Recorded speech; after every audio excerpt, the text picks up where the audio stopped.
생각은 실제가 아니다. 하지만 우리의 실제는 생각을 통해 창조된다. 생각하기를 멈추면 모든 문제가 사라진다.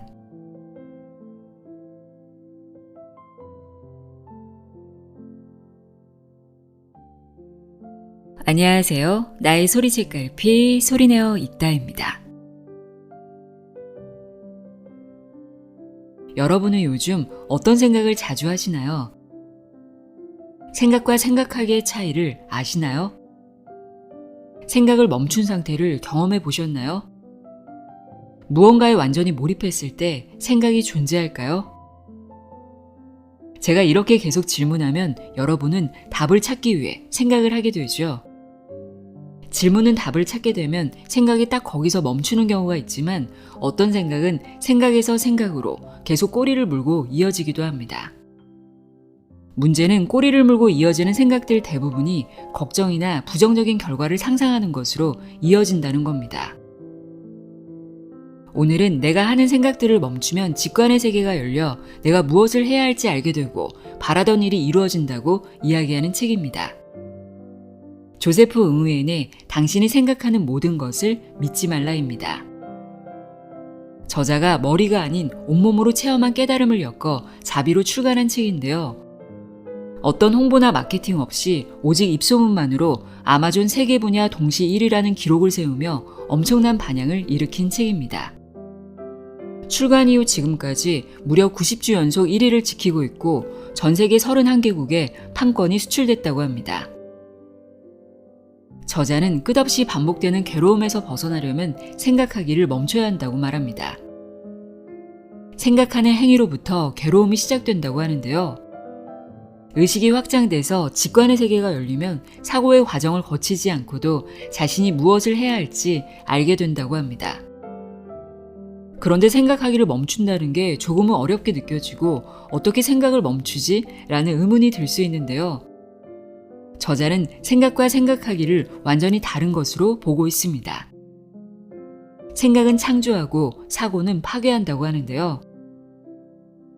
그럼 지금부터 생각과 생각하기의 차이는 무엇인지, 생각하기를 멈춘 다음 어떤 과정을 통해 직관의 문을 열 수 있는지 알아보도록 하겠습니다. 생각의 굴레에서 벗어나는 방법을 알려주는 당신이 생각하는 모든 것을 믿지 말라 내용의 일부를 읽어드립니다. 귀 기울여 들어보세요.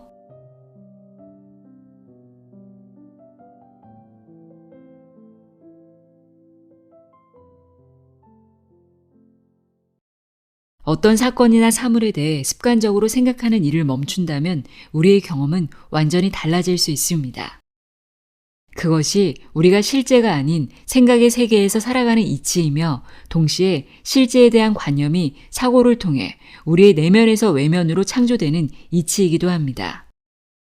이 새로운 원리를 이해하게 된다면 그것은 곧 모든 심적 괴로움의 근원을 발견하는 셈입니다. 우리가 겪는 괴로움의 근원은 각자의 사고 행위입니다.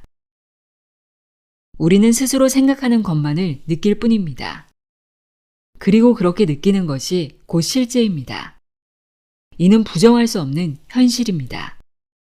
다만 실제가 어떻게 창조되는지 알기 전까지는 자기가 머리로 생각한 것이 필연적이고 바꿀 수 없는 실제처럼 보이는 겁니다. 우리가 오직 생각하는 것만을 느낄 뿐이라는 사실을 깨닫는 사람은 생각을 바꿔서 느낌을 바꿀 수 있다는 사실도 깨닫게 됩니다. 다시 말해 우리는 삶의 경험이 사고에서 나온다는 것을 인지함으로써 경험을 바꿀 수 있습니다. 만일 그 말이 사실이라면 우리는 한순간 생각하기를 내려놓을 때 뭔가 다른 것을 경험하고 나아가 삶 전체를 변화시킬 수 있는 겁니다. 그것이 바로 무념의 상태입니다. 요약하자면 생각하기, 즉 사고를 멈추는 순간이 곧 행복이 시작되는 순간입니다. 사고가 어떻게 괴로움을 만들어내는지를 보여주는 선사들의 이야기를 하나 들려드리겠습니다. 젊은 수도승과 빈배. 아주 오래전 젊은 수도승 한 사람이 숲속의 작은 수도원에 살고 있었습니다. 숲 옆에는 자그마한 호수도 있었습니다. 이 수도원에서 수행 중이던 사람들은 몇몇 나이 많은 고승과 한참 갈 길이 먼 신입 수도승들이었습니다. 이곳의 수도승들은 지켜야 할 계율이 많았습니다. 그 중에서도 가장 중요한 일과는 각자 자리에 앉아 눈을 감고 한 번에 몇 시간씩 침묵 속에서 명상하는 일이었습니다. 그들은 매일 명상이 끝날 때마다 수행에 얼마나 진척이 있었는지 스승에게 보고해야 했습니다. 그 젊은 수도승은 여러 가지 이유로 명상에 집중하기가 어려웠는데 그 때문에 매우 심기가 불편했습니다. 그의 스승인 나이 많은 승려는 젊은 수도승이 수행의 진척 상황을 보고할 때 이렇게 물었습니다. 너는 무엇이 너 자신을 그토록 노엽게 하는지 아느냐? 젊은 수도승은 대답했습니다. 제가 눈을 감고 명상을 시작하면 누군가 제 주위를 돌아다니면서 주의를 흩뜨립니다. 제가 명상 중이라는 것을 알면서도 방해한다는 사실이 화가 납니다. 어쩌면 그토록 남을 배려하지 않을 수 있을까요? 그리고 제가 다시 눈을 감고 명상에 집중하자면 고양이 같은 작은 동물들이 옆을 스치고 지나가면서 또 해방을 놓습니다. 심지어 바람이 불고 나뭇가지가 흔들리면서 소리를 냅니다. 그래서 저는 화가 납니다. 그것만으로는 부족하다는 듯이 이번에는 새들이 짹짹대기 시작합니다. 제가 이곳에서 마음의 평화를 얻을 수 있을 것 같지 않습니다. 나이 많은 승려는 제자에게 이렇게 말했습니다. 너는 수행을 방해하는 뭔가를 대할 때마다 점점 더 화를 내는 듯하구나. 그것은 수행의 목적과 정반대의 길이니라. 내 수행을 가로막는 사람이나 동물 또는 다른 무엇에도 화를 내지 않는 방법을 찾아보도록 해라. 젊은 수도승은 스승과 이야기를 마친 뒤에 수도원 바깥으로 나가 좀 더 평화롭게 명상할 수 있는 장소를 찾아 나섰습니다. 그리고 근처의 호숫가에서 적당한 곳을 발견했습니다. 그는 돗자리를 그곳으로 가지고 와서 명상을 시작했습니다. 하지만 얼마 되지 않아 한 무리의 새떼가 호수에 뛰어들면서 첨벙대는 소리가 들렸습니다. 호숫가가 수도원보다 조용하긴 했으나 그곳에도 마음의 평화를 깨는 뭔가가 있다는 사실에 그는 다시 화가 났습니다. 비록 자기가 원하던 평화를 발견하지는 못했지만 그는 매일같이 호숫가를 찾았습니다. 그러던 어느 날 호숫가의 작은 선착장에 묶여있던 한 척의 배가 수도승의 눈에 띄었습니다. 그러자 그에게 이런 생각이 떠올랐습니다. 이 배를 타고 호수 한복판으로 나가서 명상하면 어떨까? 그곳이라면 아무것도 나를 방해하지 않을 테니까. 그는 배를 저어 호수 한가운데로 나가 명상을 시작했습니다. 젊은 수도승이 기대한 대로 호수 한가운데에서는 아무것도 그를 방해하지 않았습니다. 덕분에 그는 온종일 명상에 잠길 수 있었습니다. 저녁이 되자 그는 수도원으로 되돌아갔습니다. 수도승은 이런 일과를 며칠간 되풀이하면서 마침내 평화롭게 명상할 장소를 찾았다는 사실에 기뻐했습니다. 그는 더 이상 화를 내지 않았고 차분한 상태에서 계속 명상을 이어갈 수 있었습니다. 사흘째 되는 날 젊은 수도승은 다시 배에 올라 호수 한가운데로 노를 저었습니다. 그리고 명상을 시작했습니다. 잠시 뒤에 갑자기 물이 튀면서 배가 흔들리는 게 느껴졌습니다. 그는 호수 한복판에서도 뭔가가 자기를 방해한다는 사실에 다시 화가 치밀었습니다. 그가 눈을 뜨자 배 한 척이 자기 쪽으로 곧바로 다가오는 모습이 보였습니다. 그는 소리쳤습니다. 방향을 바꾸시오. 내 배에 부딪히겠소. 하지만 그 배는 아랑곳하지 않고 코앞까지 다가섰습니다. 그는 계속해서 소리를 질렀지만 아무런 소용도 없이 그 배는 결국 수도승의 배에 부딪히고 말았습니다. 그는 불같이 화를 내며 이렇게 소리쳤습니다. 당신은 대체 누구기에 이 넓은 호수 한복판에서 하필 내 배를 들이받은 거요? 하지만 상대방은 아무런 대답도 하지 않았습니다. 젊은 수도승은 더 화가 났습니다. 그는 자리에서 일어서서 그 배에 누가 타고 있는지 살펴봤습니다. 놀랍게도 배에는 아무도 타고 있지 않았습니다. 아마도 그 배는 바람을 타고 호수를 떠돌다가 수도승의 배에 부딪힌 듯 했습니다. 젊은 수도승은 화가 눈 녹듯 사라지는 것을 느꼈습니다. 그건 그냥 빈 배였을 뿐입니다. 애초에 화를 낼 상대는 없었던 겁니다. 그 순간 머리에 스승의 질문이 떠올랐습니다. 너는 무엇이 너 자신을 그토록 노엽게 하는지 아느냐? 그리고 그는 이렇게 생각했습니다. 어떤 사람이나 상황, 환경이 나를 노엽게 하는 것이 아니다. 그들은 그냥 빈 배일 뿐이다. 빈 배에 대한 나의 반응이 나를 분노로 이끄는 것이다. 내 마음을 상하게 하고 화를 돋우는 사람이나 사건은 그냥 빈 배와 같다. 내 반응이 없다면 그들에게는 나를 노엽게 할 아무런 힘이 없다. 수도승은 물가로 배를 저었습니다. 그리고 수도원으로 돌아가 다른 수도승들 사이에서 명상하기 시작했습니다.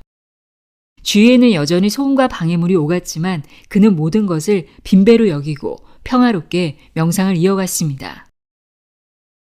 스승은 젊은 수도승의 태도가 달라졌다는 사실을 알아차리고 이렇게 말했습니다. 이제 너를 진정으로 노엽게 하는 것이 무엇인지 깨닫고 그것을 이겨냈구나. 생각하지 않고서 어떻게 살아갈 수 있을까? 이 질문에 관한 통찰로 당신을 인도하기 위해 또 다른 질문을 던져보겠습니다. 당신이 현재 진행 중인 일에 전적으로 몰두해서 최고의 기량을 발휘할 때 머릿속에서는 어떤 생각이 흘러가나요? 마음속에서 답이 떠오르기를 10초에서 15초 정도 기다려보기 바랍니다. 이 답을 얻은 뒤에도 아무런 통찰이나 깨달음을 얻은 바가 없다면 당신을 올바른 방향으로 안내할 또 다른 질문을 해보겠습니다. 당신이 세상에서 가장 좋아하는 일을 하면서 시간과 공간을 구분하지 못할 정도로 일에 푹 빠졌을 때 마음속에서는 어떤 생각이 드나요? 잠시 숨을 돌리고 30초에서 60초 정도 답이 떠오르기를 기다려보기 바랍니다. 당신이 완전한 몰입의 상태에 돌입해서 최고의 능력을 발휘하는 순간 사람과 일의 구분은 사라지고 아무런 생각이 없는 상태가 됩니다. 설령 뭔가 생각이 떠올랐다고 해도 마음을 잠시 스쳐갈 뿐입니다. 즉 사람이 최고의 성과를 거두는 상태는 아무것도 생각하지 않는 상태입니다. 미친 소리처럼 들릴지 모르지만 방금 당신이 본인의 경험을 통해 입증했듯이 사람은 아무것도 생각하지 않을 때 최고의 성과를 달성합니다. 이 주제에 담긴 진리를 입증하는 또 다른 사례를 소개합니다. 프로 운동선수나 올림픽에 참가한 선수들은 경기가 진행되는 동안 모든 것을 곰곰이 생각하고 일일이 따질까요? 그들은 경기가 한창일 때 무엇을 생각할까요? 최고의 성적을 올리는 운동선수들은 본인의 경기력이 최고조에 달했을 때 자기가 바로 그 지점에 도착했다고 표현합니다. 그들이 말하는 그 지점이란 바로 몰입의 상태 또는 아무것도 생각하지 않는 무념의 상태를 뜻합니다. 일본의 문화에서는 이런 상태를 표현하는 무심이라는 멋진 말이 있습니다. 쇼토칸 타임스에서는 무심을 다음과 같이 정의합니다.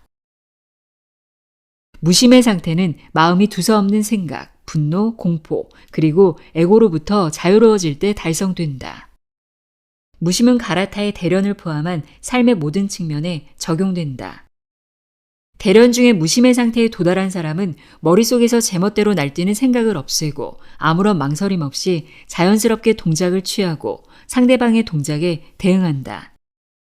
가라테 무술가는 오직 자신을 이 순간까지 이끌어준 모든 수행과 훈련을 바탕으로 상황에 대처한다. 다음 동작을 어떻게 취해야 할지 머리로 생각해서 결정하는 것이 아니라 그동안의 훈련, 본능, 그리고 무의식적인 반응이 지시하는 대로 몸을 움직이는 것이다.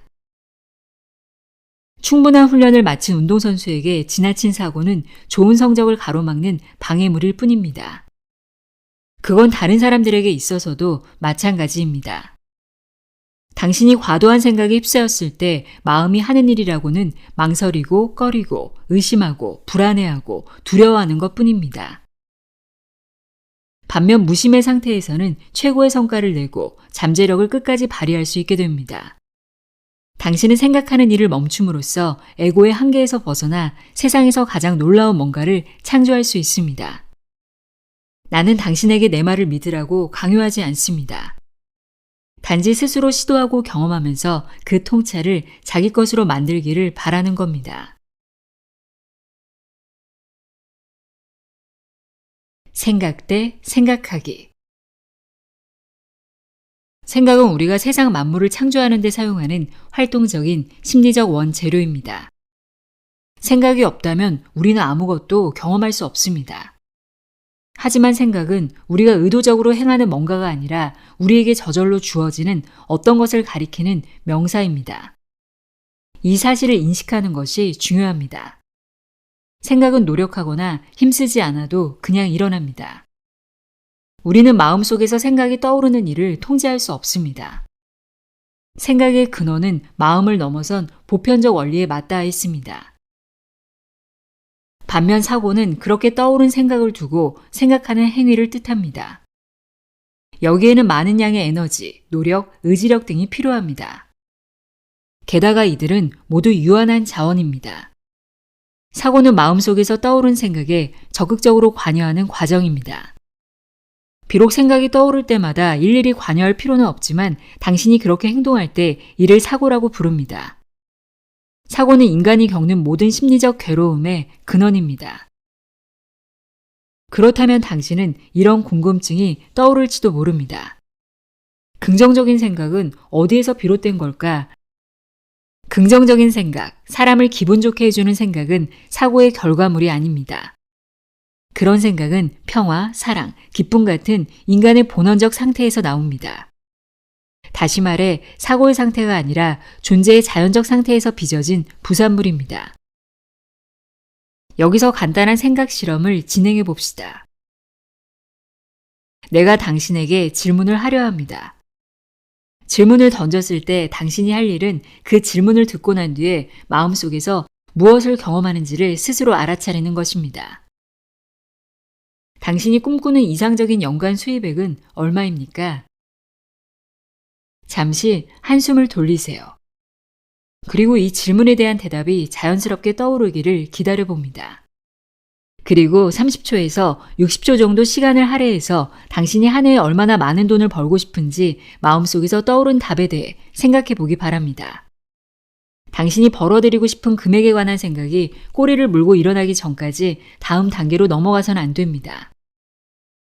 이제 그 금액에 5배를 곱한 숫자를 떠올려 보기 바랍니다. 이렇게 5배가 늘어난 새로운 꿈의 수입액에 대해 어떻게 생각하나요? 또 한 번 30초에서 60초의 시간을 두고 생각합니다. 어떤 느낌이 드는지 알아차립시다. 그리고 그 느낌에 대해 다시 어떤 생각이 떠오르는지 지켜봅시다. 이 과정이 끝날 때까지 다음으로 넘어가선 안 됩니다. 자, 이제 기억을 되돌려 조금 전 당신에게 어떤 일이 일어났는지 함께 이야기해 봅시다. 내가 처음에 당신에게 한 해에 얼마나 많은 돈을 벌고 싶은지에 대해 질문했을 때 아마 당신의 마음속에서는 몇 초 만에 대답이 떠올랐을 겁니다. 그것이 바로 생각입니다. 그 생각이 얼마나 빠르고 쉽게 당신에게 다가왔는지 주목해야 합니다. 그 대답이 당신의 마음속에서 솟아올랐을 때 나는 그 대답에 대해 생각해 보라고 말했습니다. 내가 그렇게 말한 뒤에 어떤 일이 생겼나요? 당신이 평균적인 사람이라면 마음속에서 떠오른 생각에 대해 생각하기 시작하면서 마치 롤러코스터처럼 마음이 날뛰는 것을 느꼈을 겁니다. 가령 내게는 그렇게 많은 돈을 벌 능력이 없다거나 우리 가족 중 그런 돈을 벌 수 있는 사람이 없다거나 그렇게 큰 돈을 벌 방법을 도무지 모르겠다거나 아니면 너무 많은 돈을 원하는 것은 자신을 탐욕스럽게 만드는 멍청한 일이라고 생각했을지 모릅니다. 당신이 그런 생각에 대해 생각했을 때 어떤 감정을 느꼈는지 주목해 보기 바랍니다. 아마 그다지 좋은 느낌은 아니었을 겁니다. 하지만 그래도 괜찮습니다. 잠시 뒤에 그런 느낌을 어떻게 처리할지 이야기하겠습니다. 이상에서 예를 든 것이 생각과 사고의 차이를 보여주는 하나의 사례입니다. 내가 당신에게 어떤 질문을 하면 10중 8구 당신의 마음속에서 그 질문에 대한 대답이 곧바로 떠오릅니다. 생각은 본질적으로 나쁜 것이 아닙니다. 생각이란 우리가 세상 만물을 창조하는 데 사용하는 활동적인 심리적 원재료란 말을 기억하시기 바랍니다. 하지만 우리는 그 생각을 두고 다시 생각하는 순간 격렬한 감정의 롤러코스터에 오르게 됩니다. 그리고 마음속에서 떠오른 생각을 판단하고 비판하면서 내면적으로 온갖 종류의 감정적 소용돌이를 경험합니다. 내가 당신에게 얼마나 많은 돈을 벌고 싶은지 물었을 때 당신의 마음속에서는 그 금액에 관한 생각이 떠올랐습니다. 그 생각 자체는 중립적이어서 당신에게 아무런 감정적 분란을 일으키지 않았습니다. 오히려 속이 시원하고 흥분되는 느낌을 받았을 수도 있습니다. 하지만 당신은 그 생각에 대해 생각하기 시작하면서 자기회의, 비하감, 불안감, 분노, 죄책감 등을 포함한 여러 감정을 경험했을 겁니다. 사람이 겪는 모든 괴로움의 근원은 사고, 즉 생각하기라는 내 말의 의미는 바로 이것입니다. 당신이 얼마나 많은 돈을 벌고 싶은지 질문을 받고 마음속에서 처음 떠오른 생각은 아무런 괴로움을 초래하지 않았습니다.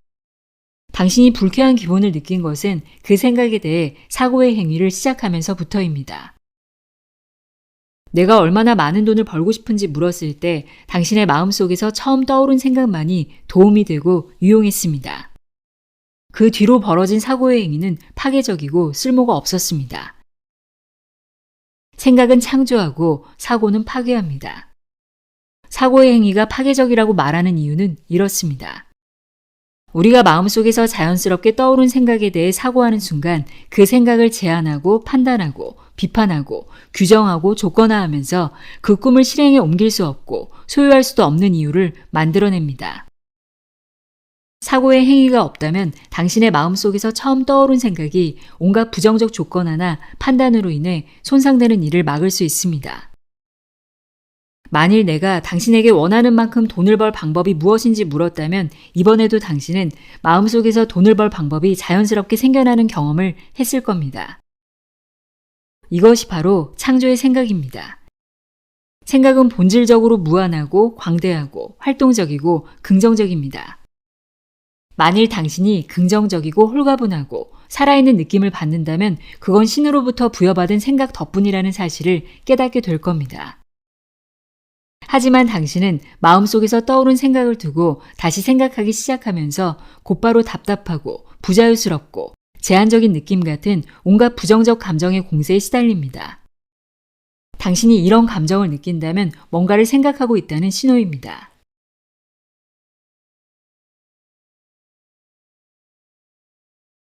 생각하기를 멈추는 3단계. 1단계. 생각하는 행위, 즉 사고가 모든 괴로움의 근원이라는 사실을 깨닫습니다. 괴로움의 진정한 본성을 이해합니다. 당신이 괴로움을 겪고 있다는 말은 뭔가를 생각하고 있다는 뜻입니다. 사고와 생각의 차이점을 이해해야 합니다. 괴로움의 근원을 찾으려고 애쓰지 마세요. 사고가 바로 근원입니다. 2단계. 부정적 사고를 수용할 공간을 마련합니다. 부정적 사고가 일어나도록 놓아두고 그 모습 그대로를 인정합니다. 사람은 부정적 감정을 수용하는 신성한 공간이지만 우리가 부정적 감정 그 자체는 아니라는 사실을 이해합니다. 부정적 사고가 생겨나는 일을 두려워하지 말고 당신의 의식 속에 자리 잡도록 허락합니다. 부정적 사고의 존재를 기꺼이 받아들이고 그것은 단지 당신에게 인정받으려고 노력할 뿐임을 인지합니다. 부정적 사고가 당신에게 힘을 발휘하는 것은 당신이 그것의 가치를 믿을 때뿐이라는 것을 깨닫습니다. 부정적 사고가 의식 속에 자리 잡도록 놓아두고 그것이 초래한 부정적 감정에 저항하지 않을 때 당신은 감정을 넘어 그 뒤에 존재하는 진리를 바라볼 수 있습니다. 모든 감정은 당신의 삶을 깊어지게 하고 더 완전한 삶을 경험하게 해주는 진리의 씨앗을 품고 있습니다. 3단계. 당신이 뭔가를 생각하고 있다는 사실을 인지했다면 그 과정이 그냥 지나가도록 놓아둡니다. 무엇에도 집착하지 말아야 합니다. 그러면 평화, 사랑, 기쁨 같은 긍정적 감정이 자연스럽게 샘솟게 됩니다. 이런 감정들을 충분히 즐기도록 스스로 허락합니다.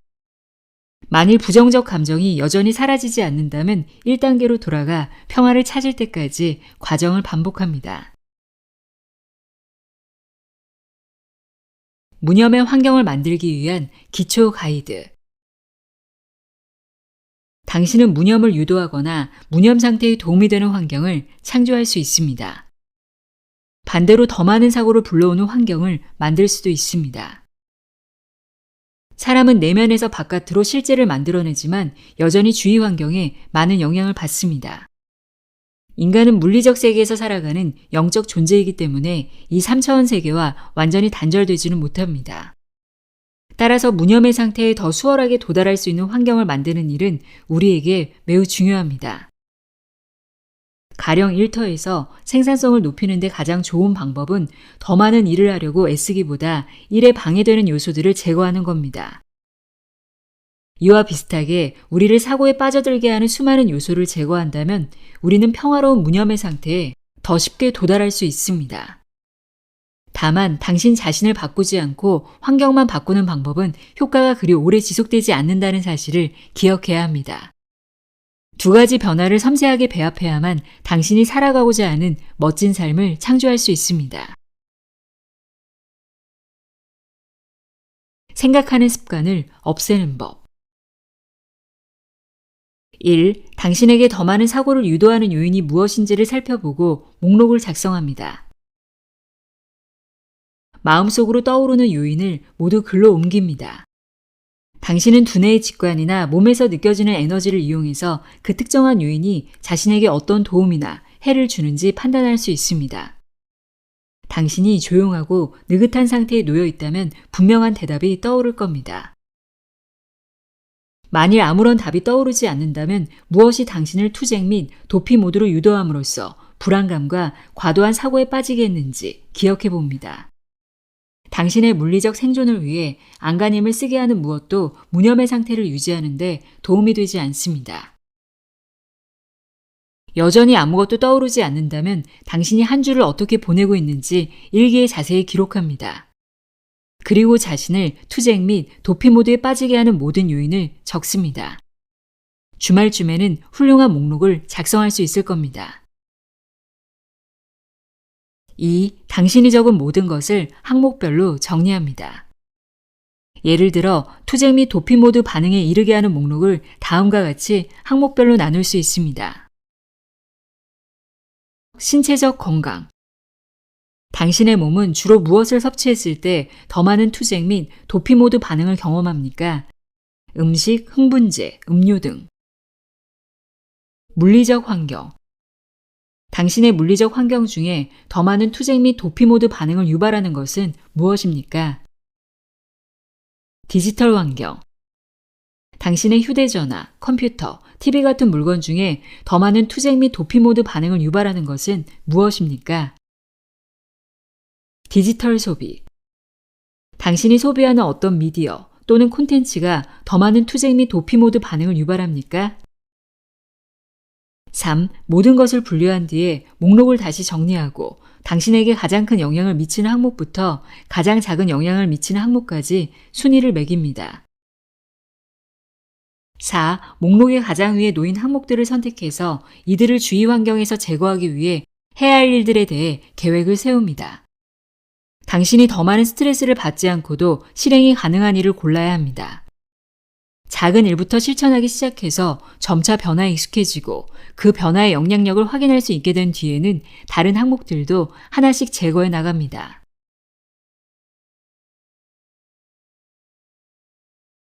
직관을 따르는 법. 우리는 모든 것을 파악하려고 애쓸수록 괴로움에 빠질 뿐입니다. 그럴 필요가 없습니다.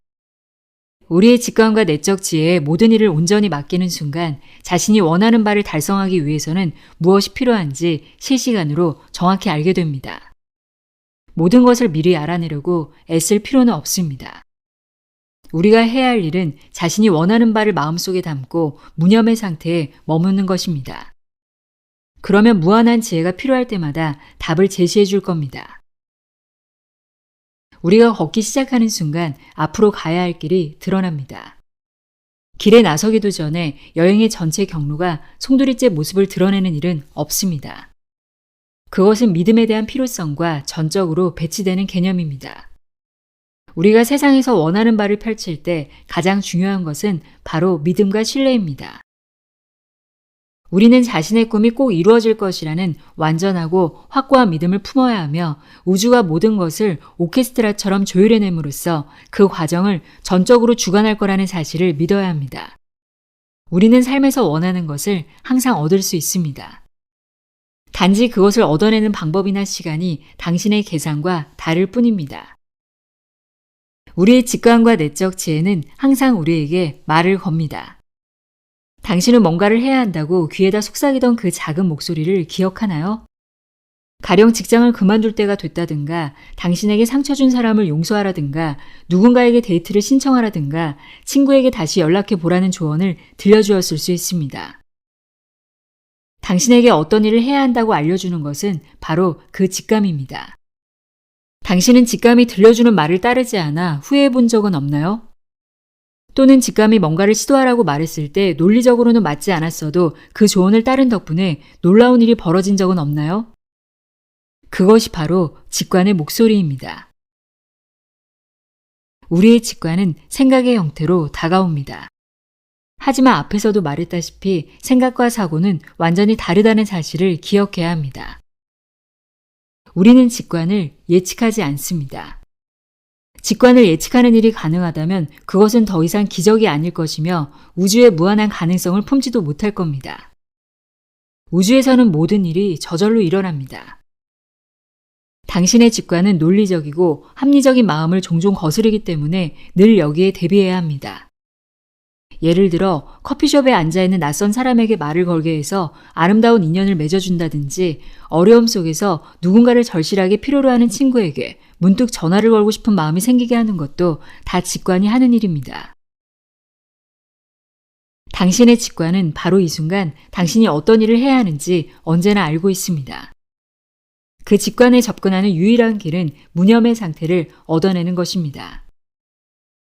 당신의 개인적인 마음은 무한한 가능성의 공간에 발을 들여놓았다는 사실로 인해 두려움을 느낄지 모릅니다.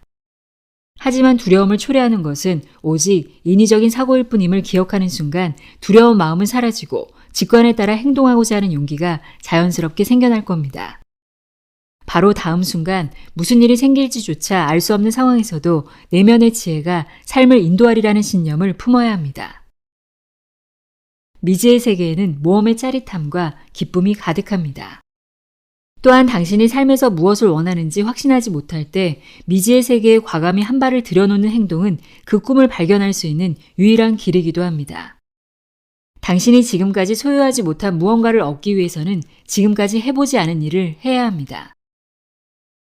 직관에 따라 삶을 살아간다고 해서 두려움에 시달릴 일은 없습니다. 마음속에서 두려움이 생겨나는 이유는 당신의 사고가 두려움 주위를 맴돌기 때문입니다. 자기가 두려움을 느끼고 있다는 사실을 스스로 알아차리고 그 감정을 유발하는 것은 사고일 뿐임을 이해한다면 환상은 사라지고 평화, 기쁨, 순수한 사랑이 다시 찾아옵니다. 바로 여기가 당신이 있어야 할 공간입니다. 당신은 이곳에서 상상력을 펼치는 데 필요한 모든 긍정적 감정을 마음껏 창조할 수 있습니다.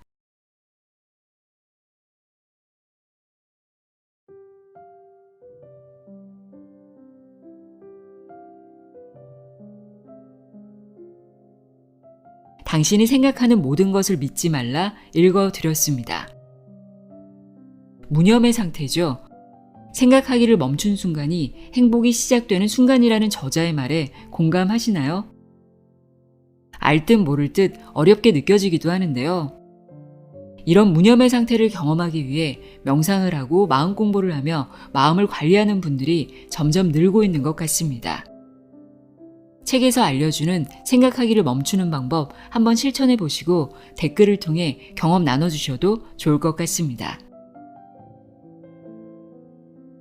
오늘도 함께 해주셔서 고맙습니다.